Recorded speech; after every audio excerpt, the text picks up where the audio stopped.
Good morning and welcome to Community Conversations. I am Queen Miss Ebony J, and you're listening and watching 1230 The Buzz, your talk station, 101.1 The Wiz and 100.3 Cincy's R&B station. So glad to be here with you. Happy New Year. That's right, we've made it through another year, and I'm super excited about today's show because I got a legend in the building with me today. A local entrepreneur, a civic and civil rights leader. Like, this man has done so many great things. And so if you've never listened to Community Conversations, understand this is where we come to talk about the things happening in the community and how nonprofit organizations are making a difference. Today I have in the studio with me Dr. Stephen Reece. How you doing, King? All right. Good morning and Happy New Year to everyone. And I listen to you all the time, and you got a great show. Thank you. I'm so glad to have you on this morning, especially because it's a new year. And, previously, a couple weeks ago, you were honored in such a major way. I had to have you on the show to talk about all the significant things you've done. I mean, over 50 years of business. Miss Dr. Stephen Reece, how do you do it? Well, I started back in high school and sort of had a vision that came to me, kind of outlining a direction for me and basically asking me to pursue this. And as I reflect back on it, I saw the difficulties in it because, one, being an African-American male, two, trying to be an independent entrepreneur would be very, very difficult in Cincinnati because they kind of reward you for being a dependent person, not an independent person. Right. And then I also thought about, having to invest my own money and develop my own plans and execute and all those things. And I want to thank my uncle who, after graduating from Withrow in 1965, asked me what I wanted to do. And after I told him, he said, I think before you even get started, I would like to take you on a tour so you can see people who basically have similar ideas. And so no one can ever discourage you. Right. So I said, okay.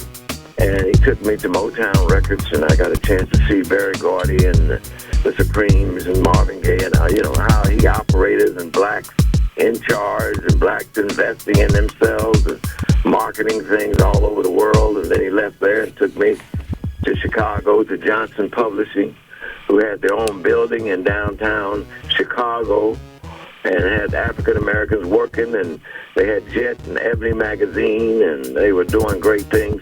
And then he took me to visit some black colleges because he wanted me to see a black president of a college and black professors, and he wanted me to see black students graduating from college, basically, and then the kind of training they were getting. He said, now, this is essentially what you're talking about. So you're going to have, in Cincinnati, you're going to have people discouraging you because, one, they've not been taught that in school. And then, two, they've not had this kind of exposure, so they don't think it's possible that you can do this.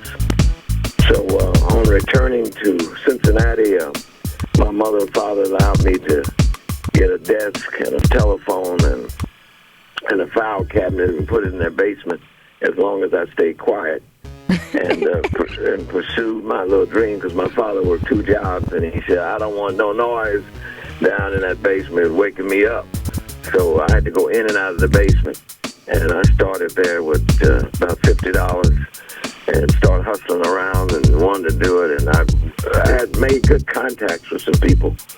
And then I got a call from Cecil Franklin, who called me up, and he said, hey, Reece, you're going to be in the promotion business, aren't you? I said, yeah. He said, let me tell you something.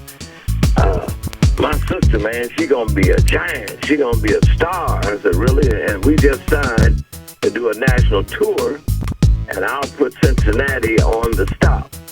I said, well, beautiful. He said, I want you to be the local promoter. I said, local promoter? What would I do? And he explained, some responsibilities, checking on tickets and making sure the facility's right and all those sorts of things. So, anyway, they came into Cincinnati on a Sunday at the Cincinnati Gardens. Okay. And I had full responsibility. So being a young man, I went over and met with Cecil. He said, I want to take you back here so you can meet my sister, man. I'm telling you, Reece, she's going to be a legend.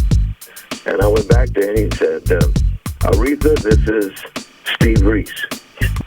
And she said, how you doing? And I, went on and she was talking. And he said, Steve Reece is going to help you out. She said, no, he's not going to help me out. He's going to be in charge of it. That's what she said. Understand. So I'm backstage, and the telephone rang. She said, Steve, will you get the telephone? I did. And it was her father, Reverend Franklin from Detroit. So I was just calling to see if my daughter's all right. Reece said, I'll tell him I'm all right. I said, she said, all right. I hung up. Then I guess 30 minutes later, got another telephone call come in, and he said, this is Dr. Martin Luther King, and I was trying to get in touch with Aretha. Aretha said, tell his ass I'm going to do the fundraiser for it. I didn't tell him that exactly like she said it, but I said, Aretha right now is getting dressed and about to get on stage, but she said she is definitely going to do the fundraiser for it. So, anyway. So this is how you kicked off the whole part of you getting involved in music promotions. Music promotion, that kicked me off. And Aretha embraced me. So when it got time for her to go up on stage, there was 10,000 people at the Garden to see her. She said, hey, Steve, I want you to introduce me and bring me up to Edison. Some DJ they had there. She said, I don't want him to do it. I want you to do it. I said, me? She said, yeah. She said, walk up. I said, what'd I do? He said, walk up on the stage. There's going to be a spotlight. She said, and, say a few nice words about me, and then look to your left, and then I'm walking up on stage. So I went out there, and I said, ladies and gentlemen, the greatest singer of all time, Aretha Franklin. And she walked up on stage and hugged me, and then she tore the place up. So after it was over, she came down the steps and said to me, how did I do? I said, what do you mean, how did you do that? Everybody hollering, screaming, and clapping? You know how you do. And then she passed on some tips to me and said, look, I want to stay in touch with you so I can help you along. So for about a year, she sent me money and talked to me and told me what's going on. And then next I got involved. Dusty Rhodes, who is the county commissioner, called me and said, man, I got this group, and I know you've been involved with the black groups. He said, but they said this group is going to be a super group. I said, well, I'm just in the promotion business. If white or black, let's see. And it was the Beatles. The Beatles was making their first appearance, going across the country and coming to Cincinnati. And Dusty Rhodes and I co-promotes the Beatles. At that time, it was funny hair and everything. There was so many people that sold out in 20 minutes. And they went on to become, as you well know, international stars. Aretha went on to become an international star. And so then I got involved with George Wein of the Jazz Festival. He sent for me to come to Boston along with Dino St. Angelo. And he was telling me that he specialized in doing jazz shows across the country. And he said, Reece, he said, I'm having problems with my jazz festival in Cincinnati. I'm having a problem in Houston, Texas. And I'm having a problem in San Diego. And I've got a problem in Chicago. He said, in jazz, I'm just not making the money. He had Miles Davis and Nina Simone. He had everybody. I said, well, have you ever thought about maybe converting it and becoming more of a soul festival? He said, well, I don't have nothing to do with it. So I said, well, you're a promoter. You stay in the background and let Dino and I run. So anyway, I went across the country with them, changing over the jazz festival into the type of music they got today. And we did Cincinnati, and then that's when they tore down Crosley Field and moved to the stadium. And I think we did 80,000 in 2 days to stadium. But I got a chance to meet a lot of the artists. Yeah. And I got a chance to see what was happening and work with the radio people all over. And that's the first time I had actually worked down in Houston with the Hispanic community, because we were trying to get to them. They're the largest Hispanic community. I see and that all you Hispanic leaders came in, and they wanted to, that's when they had Archie Bell and the Trails.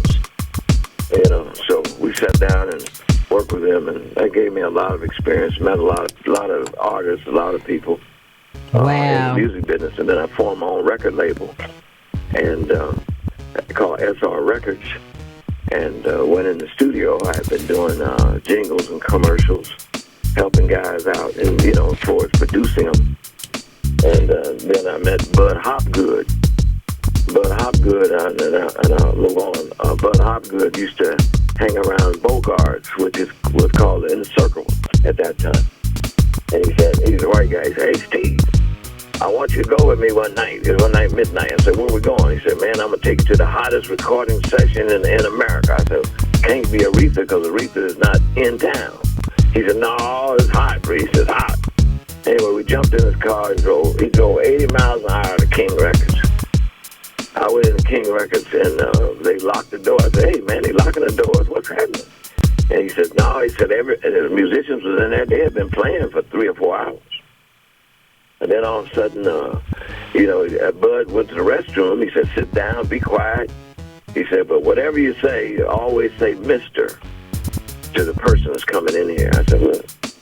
So next thing I know, a guy came in under a raincoat. Looked up, it was James Brown. Yes. And he was recording There Was a Time. And the guys, it was amazing when I watched him record that. And all the music, and Bootsy and all those guys was in the band, and Mazio and all that. So it's super amazing, Dr. Reece, to hear all the great people that you've had the opportunity to work with, and just hearing how you've gotten started.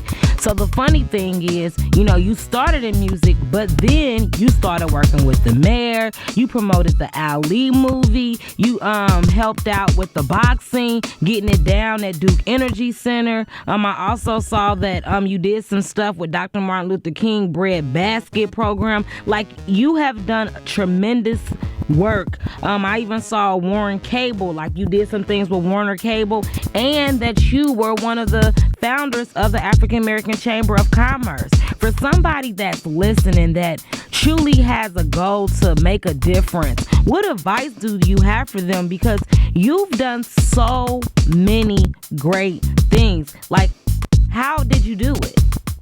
Well, one is that I think pray. And I asked God to show me the mission for my life. I wasn't so much impressed with what they were doing. It bored me, even though I was in college and everything.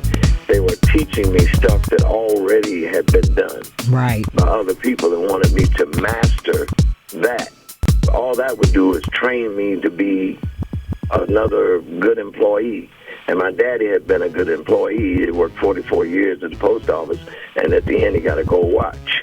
And they gave him a little retirement. I did not want that for my life.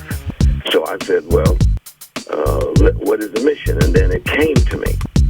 My mission was going to be creativity. It was going to be development. It was going to be marketing. It was going to be advertising. And then I went around, and then the firms here wanted to hire black. So I therefore had to create my own. And I needed a network of people. And a friend of mine gave me a chance to meet Dr. King. And Dr. King said, "Hey, little fella," he came to town to support Ted Berry, who was running for council. And I had met with all the preachers, and I was just one of the little guys and things. So he came and said, "Hey, little fella, what are you doing?" And I told him, and he said, "Well, why don't you in the church?" I said, "Yeah." He said, "Why don't you come to the National Baptist Convention?" And then at the National Baptist Convention, he launched his program, and part of his program was Operation Breadbasket, and in that program was Jesse Jackson. And Jesse Jackson was the national president of that. Mm-hmm. So they put me on the Breadbasket National Board, and there I met and saw civil rights leaders all over the country. Yes. I met everybody. I saw everybody, and I started going with them. They were boycotting stores and getting products on shelves and everything. I had to travel back and forth to Chicago, but I learned a lot, made a lot of contacts with a lot of people, and in that industry, and I helped a lot.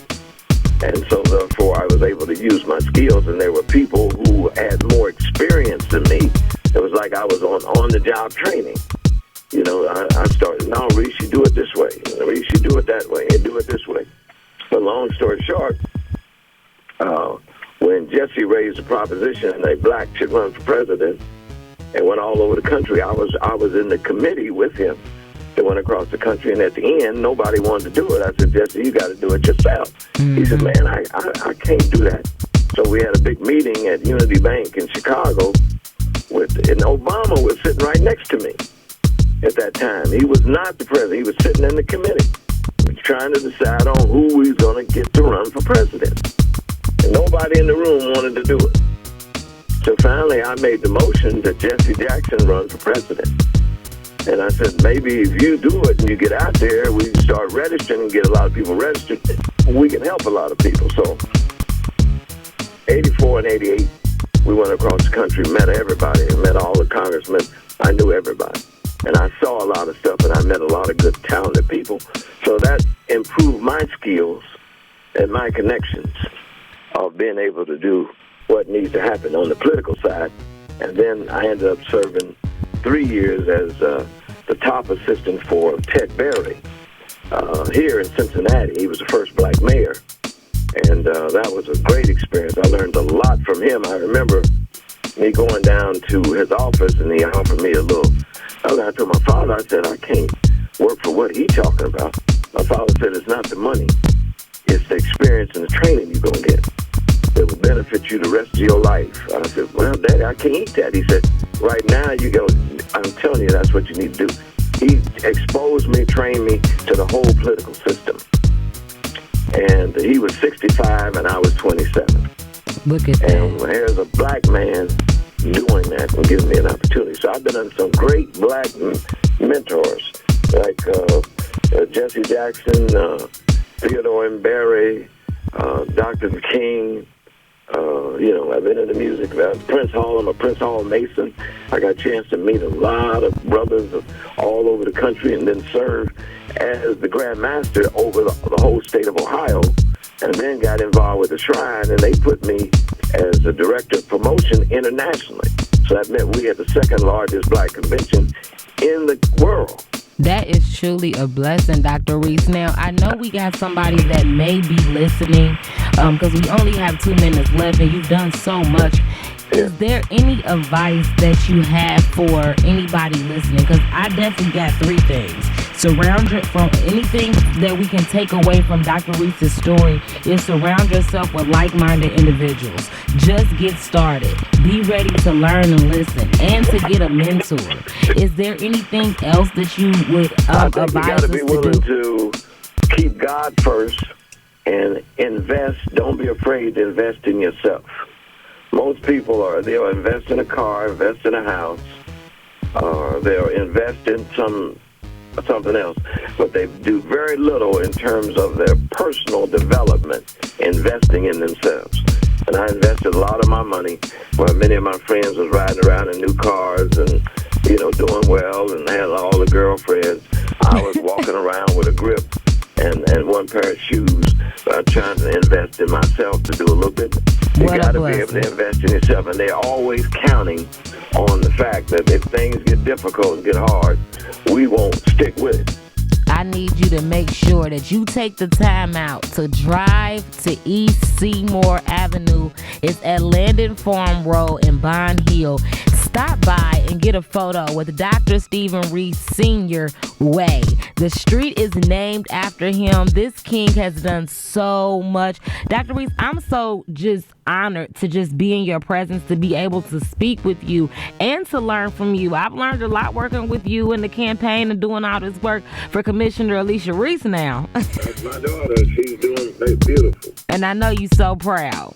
So proud. She is really doing it, but she's being a political entrepreneur in what she's doing. Yeah. She's paving the way down at the county to make some real changes.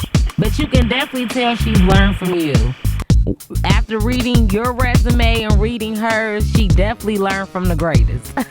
Well, I want to thank God for being with me, and you can't be afraid to follow what God is saying. I know what man is saying, what the university is saying, but at the end of the day, it really depends on God himself and what he has. And once he anoints you to do something, nobody can stop that. Amen. Thank you so much, Dr. Reece, for coming on the show. Thank you. And I appreciate it, and you're doing a great job. Thank you. What a way to kick off the new year, Dr. Stephen Reece. Make sure you go and check out Dr. Stephen Reece Senior Way. Again, it's on East Seymour Avenue at Landon Farm Road in Bond Hill. Take a picture. Make sure you send it to me so we can post them on the site. And if you want to learn more, just log on to any of the station's website because there's a documentary about this amazing king. And of course, I had to share it with you. So log on and check it out. This is Community Conversations. I am Queen Miss Ebony J, and you're listening to 1230 The Buzz, your talk station, 101.1 The Wiz, and 100.3 Cincy's R&B station. Happy New Year.